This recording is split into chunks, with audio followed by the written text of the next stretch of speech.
Hello students, आज हमारा हिंदी का पार्ट 20 है पर्यायवाची। जिन शब्दों के अर्थ समान होते हैं उन्हें हम पर्यायवाची कहते हैं, है ना। सबके अर्थ एक जैसे होते हैं, अलग अलग नाम लेके लगेंगे आपको, लेकिन उनका सबका अर्थ एक ही होगा। तो जिनके अर्थ एक जैसे होते हैं, एक समान होते हैं, उन्हें हम पर्यायवाची कहते हैं, या इसे समानार्थी शब्द भी कहा जाता है। अब यहाँ पर शब्द दिए गए हैं और सामने उसके पर्यायवाची हैं, तो अब हम इसको रीडिंग करेंगे। प्रसन्नता, हर्ष, आमोद, प्रमोद, आह्लाद, सबका मतलब एक ही है। बालक, बालक को और किस नाम से जानते हैं हम? बच्चा, बाल, शिशु। मित्र, दोस्त, सखा, सहचर, सुहृद, सुहृद। ओके।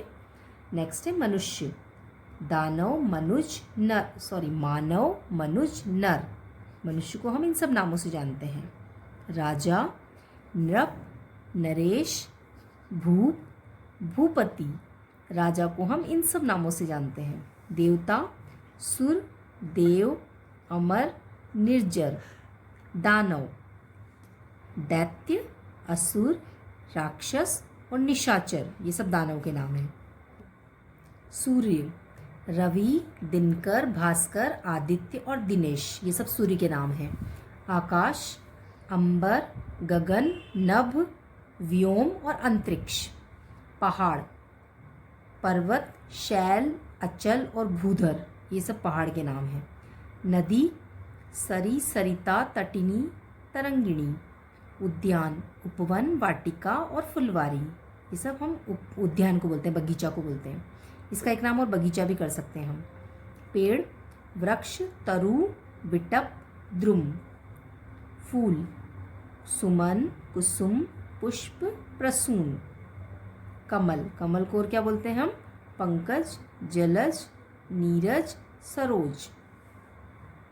सुगंध, सौरभ, सुरभि, सुबास, महक और खुशबू, ये सब सुगंध के नाम हैं।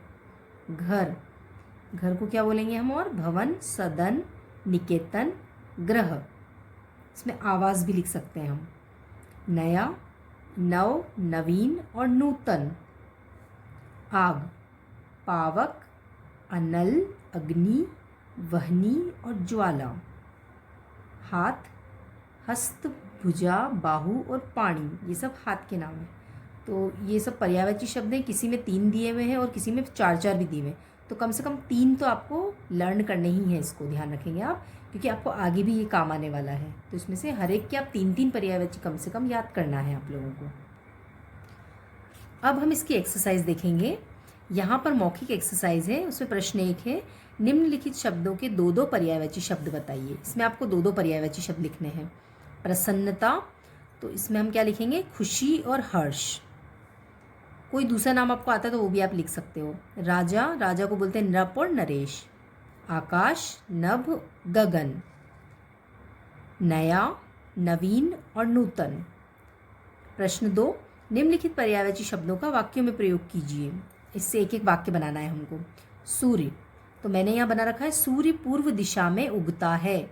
अब आप और कुछ भी बना सकते हो कि सूर्य से हमें गर्मी मिलती है ना, ये भी लिख सकते हो आप। बालक, बालक खेल रहा है। थर्ड है नदी, वर्षा होने पर नदी उमड़ पड़ी। या आप ऐसे लिख सकते हो, हमारे गांव में एक नदी बहती है। ठीक है। पेड़, हमें पेड़ उगाने चाहिए, या हमें पेड़ नहीं काटने चाहिए। इस तरीके से हमको इन शब्दों से, पर्यायवाची शब्दों से एक एक वाक्य बनाते जाना है।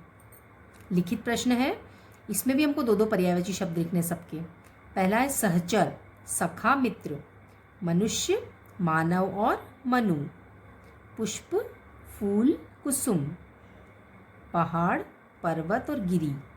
उद्यान, बगीचा और बाग। हस्त, हाथ और कर। प्रश्न 2, निम्नलिखित वाक्यों में रेखांकित शब्द के स्थान पर पर्यायवाची शब्द का प्रयोग कर वाक्य पुनः लिखिए। यहाँ पर जो अंडरलाइन वाले वर्ड हैं उसमें आपको इसका पर्यायवाची लिखना है, मतलब इसका दूसरा शब्द लिखना है जिसे हमने पीछे पढ़ा था, और फिर वापस से ये वाक्य लिख देना है। हमने नया घर खरीदा, तो यहाँ आप क्या लिखेंगे? हमने नया घर की जगह हमने लिख दिया भवन खरीदा। एक बार देवता व असुरों की लड़ाई हुई। एक बार सुर व असुरों की लड़ाई हुई। देवता को सुर भी बोलते हैं।